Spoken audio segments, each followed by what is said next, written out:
Loren, and my project is on the racial disparities in criminal sentencing research and how that ties into mass incarceration. Mass incarceration is the fact that the United States imprisons more people than any other nation, and of that, Black people are incarcerated at 5 times the rate of their white counterparts.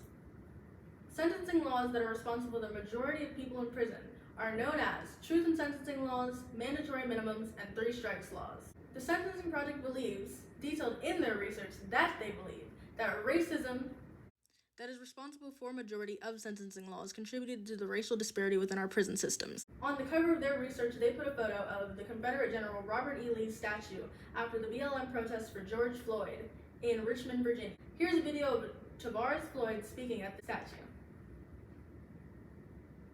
There's far too many of you crying. There's far too many of you dying. And he said, brother, that's who I'm talking about today.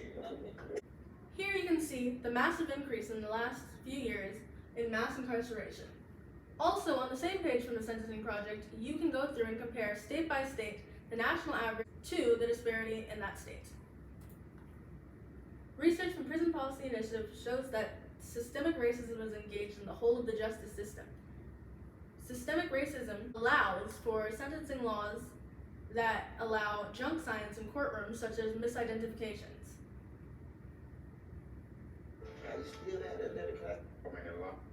Mugshots. All the mugshots was in black and white with the exception of my ID. She basically focused on that my ID picture, and when she saw me in the lineup, within 5 minutes after being shown mugshots, she identified me as her attacker.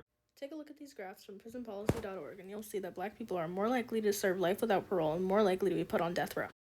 Here you can see in this graph from the Sentencing Project's research the racial disparity in incarceration across the nation.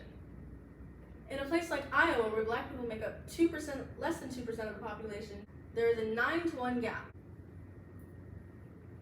Organizations working to close the gaps in mass incarceration, the Brennan Center, the Innocence Project, and the Sentencing Project are all doing research for that. Lost Generation, American Indian Women and Sterilization Abuse and Making Willing Bodies, the University of Chicago Human Experiments at Statesville Penitentiary. This project is working to represent inmates against the justice system the same way that women who were unconsensually sterilized weren't able to represent themselves against the healthcare system.